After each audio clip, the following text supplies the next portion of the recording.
আসসালামু আলাইকুম প্রিয় দর্শক।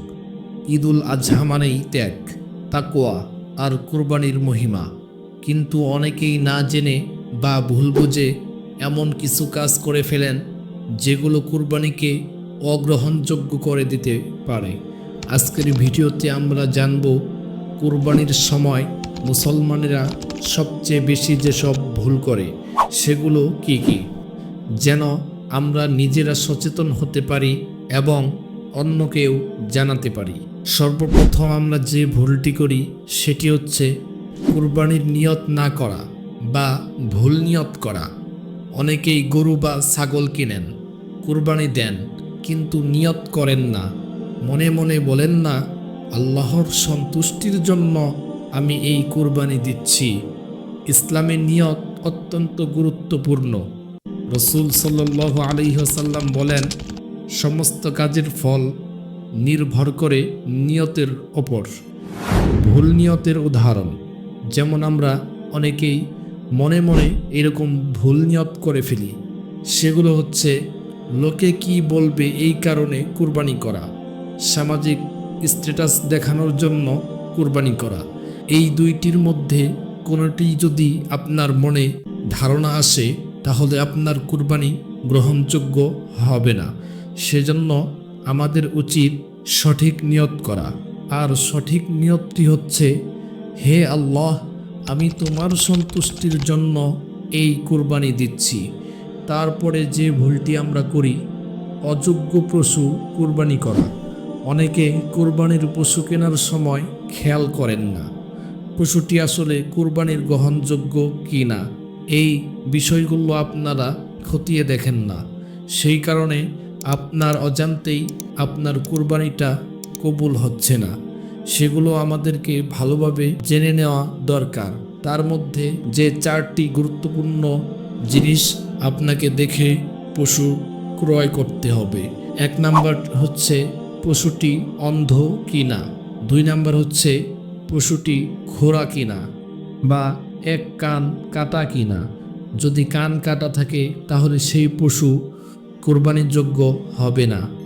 আবার অনেকেই মনে করেন, দিবই কোরবানি, সেই জন্য আর ভালো গরু নিয়ে কী করব, একটু হ্যাংলা পাতলা গরু নিয়ে যাই। এটা আসলে ইসলামের দৃষ্টিকোণ থেকে ভালো দেখায় না। সেটি হচ্ছে দুর্বল গরু নেওয়া। অনেকেই দুর্বল পশু ক্রয় করেন, এটা আসলে কুরবানির অগ্রহণযোগ্য। রাসূলুল্লাহ সাল্লাল্লাহু আলাইহি ওয়াসাল্লাম বলেছেন, 4 ধরনের পশু কুরবানি গ্রহণযোগ্য নয়। আপনারা পশু কেনার ক্ষেত্রে অবশ্যই এই 4টি বিষয় মাথায় রাখবেন। সঠিক করণীয়গুলো হচ্ছে ভালোভাবে দেখে শুনে সুস্থ ও উপযুক্ত পশু নির্বাচন করা।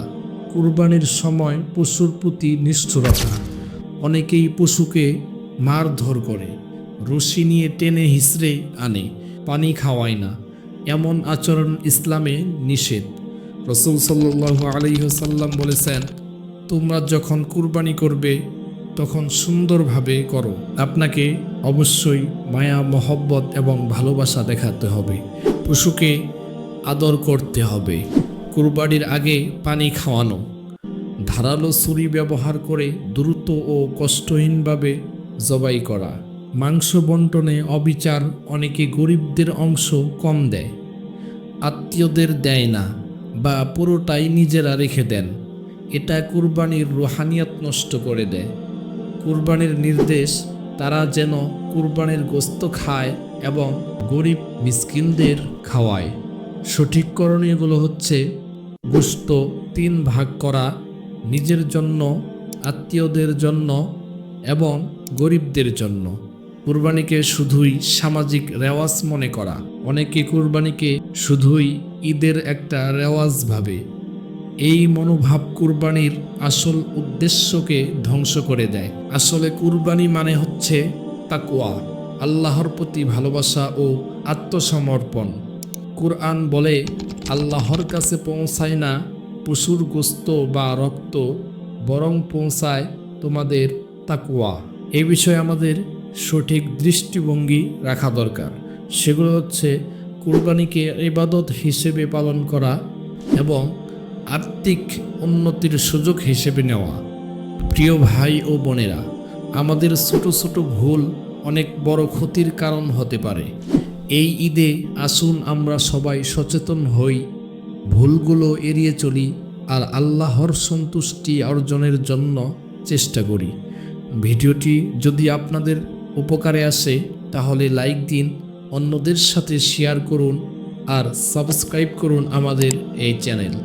ইনশাআল্লাহ আমরা আসছি আরও কিছু গুরুত্বপূর্ণ ইসলামী টপিক নিয়ে, যেগুলো অবশ্যই আপনি মিস করতে চাইবেন না। তাই দ্রুত সাবস্ক্রাইব করে ফেলুন।